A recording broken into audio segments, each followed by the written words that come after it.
પાદરાના Dabhasa road પર આવેલ જીવીની ઓફિસની પાછળ 3 જેટલી સોસાયટીઓના રહીશોએ પાદરા નગરપાલિકામાં સૂત્રોચ્ચાર સાથે ભારે હોબાળો મચાવ્યો હતો। જીબી ઓફિસની પાછળ આવેલ કૃષ્ણા વિલા, અમૃત વાટિકા તેમજ શુભમ સોસાયટીના રહીશોએ મંગળવાર સવારે ભારે હોબાળો મચાવ્યો હતો। પ્રાથમિક સુવિધાઓ જેમાં રોડ, રસ્તો, પાણી, ગટર લાઇન જેવી પ્રાથમિક સુવિધાઓ આપવામાં ઊની ઉતરેલી પાદરા નગરપાલિકા સામે રહીશોએ મોરચો માંડ્યો હતો। રેલી સ્વરૂપે રામધૂન કરતા પાલિકાએ પહોંચ્યા હતા, જ્યાં જવાબદાર અધિકારીઓ કે કોર્પોરેટરો હાજર નહીં રહેતા રહીશોએ રોષ વ્યક્ત કર્યો હતો। પ્રાથમિક સુવિધાઓ આપવામાં નિષ્ફળ નીવડેલા પાલિકાના સત્તાધીશો બહાર ફરવા ગયા હોવાના આક્ષેપો કર્યા હતા। રહીશો પાલિકાની ઓફિસે બેસી જઈને રામધૂન કરી હતી। રાત્રે નિંદ્રા, દિવસે કામ, ક્યારે કરશે ગટરનું કામ સહિત પાલિકા હાય હાયના નારા લગાવ્યા હતા। પાદરાના નગરજનો મુશ્કેલીઓ, સમસ્યાઓ વીઠી રહ્યા છે, ત્યારે કોર્પોરેટરો ફરવા ગયાના આક્ષેપો કર્યા હતા। રહીશોએ પોતાની મુશ્કેલીઓ દૂર કરવા માટે પાલિકા તંત્રને 2 દિવસનું અલ્ટિમેટમ આપ્યું હતું। મારું નામ નૈનાબા નરેન્દ્રસિંહ જાદવ છું, અમૃત વાટિકામાં રહું છું। કેટલા ઘણા દિવસથી અમે લોકો આ પરિસ્થિતિ જોઈ રહ્યા છે। પહેલી વાર બી અમે એકવાર 6 મહિના પહેલા એમને અરજી આપી હતી। અમે લોકો નગરપાલિકામાં બી આવ્યા હતા, તો બી એ લોકો કે ના બેન થઈ જશે, પણ કેટલી રાહ જોવી, એનો અંત જ નહીં આવતો। એટલે ના છૂટકે અમારે અહીંયા આવવું પડ્યું છે। એ લોકો ફરવા ગયા છે, આવી પરિસ્થિતિમાં અમે કેવી રીતે રહી છે એમને એવી પડેલી નહીં, અને એ લોકો ફરવા ગયા, એમને શરમ આવી જોઈએ। અમે કેટલાય દિવસથી આને અમારા છોકરા બી વારંવાર પડી ગયા છે, રિક્ષાવાળા બહાર મૂકીને નાહી જાય છે, અમે લોકો બહાર લેવા આવીએ છીએ તો બી એ લોકો આવવા તૈયાર નથી।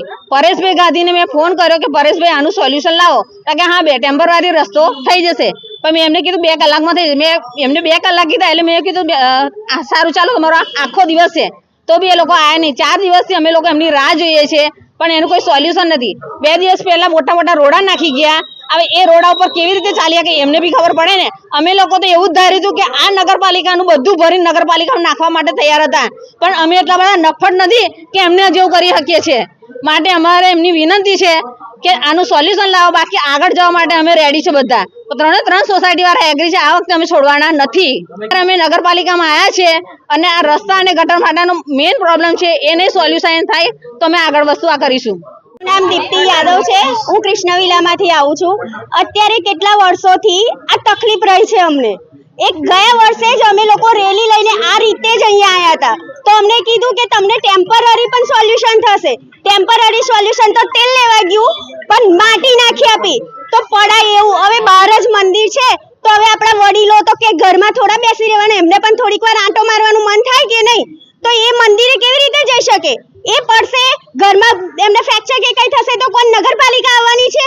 પોતાના એ લોકોનું સેવા કોણ કરશે? અને આટલી રોગચાળાની સિઝનમાં આ ચોમાસામાં આટલો બધો રોગચાળો ફાટી નીકળશે તો દવા કોણ કરાવશે? અત્યારે વેરા લેવા તો વેરો તો 10 દિવસ બી લેટ થયો તો વ્યાજ ભરો। શેનું વ્યાજ ભરો?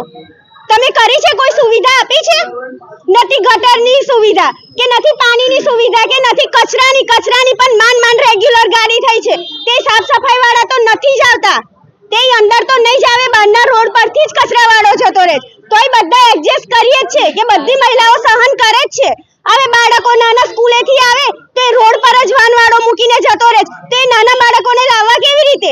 આપણે બાળકને તેડીએ કે એનું બેગ ઉછેકીએ કે આપણે પોતે સંભાળીએ? અમે અત્યારે નગરપાલિકામાં આવ્યા છે, અમને કોઈ સોલ્યુશન મળી નથી રહ્યું। હવે અત્યારે જ્યારે અમે નગરપાલિકામાં આવ્યા ને, ઓફિસનું બધું ચાલુ છે ને કોઈ છે નહીં અહીંયા, કોઈ પણ નથી કે અમને કોઈ જવાબ આપી શકે, તો આનું જવાબદાર કોણ?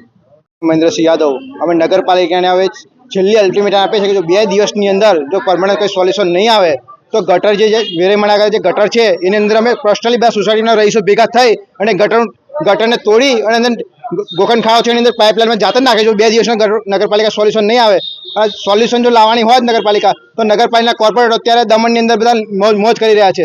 પબ્લિકના પૈસા તાકડ ધીંગા કરવાની એ લોકોને જરૂર છે, તો નહીં રહીશોને એ ગટરની અંદર મૂકીને નાહી ગયા છે, તો કે કોઈ સોલ્યુશન વરસાદી મોસમની અંદર જો કંઈ આ રોગચાળા ફાટી કંઈ જવાબદાર કોણ? નગરપાલિકા રહેશે।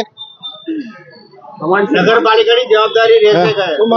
અમારી પ્રાથમિક સુવિધા છે, અમે 5 વર્ષથી વેરો ભરીએ છીએ, તો અમને બેઝિક ફેસિલિટી આપે, ગટર, પાણી અને લાઇટ, હવે પ્રાથમિક સુવિધા આપવા ત્યારે 5 વર્ષથી વંચિત છે નગરપાલિકા। તો નગરપાલિકા કોર્પોરેટને મારે એવું જ કહેવું છે કે ટ્રિપલ એન્જિનની સરકાર ભાજપ સરકાર છે, અમે બધાએ ભાજપને જ મત આપ્યો છે, અમે કોઈ કોંગ્રેસને મત નોટા ખુલ્લેઆમ અમે કહીએ છીએ, પણ ભાજપ સરકારના અધિકારી હોવા છતાં લોકો કંઈ કરવા રાજી નથી, તો આ ભાજપ સરકારને કરવાની શું?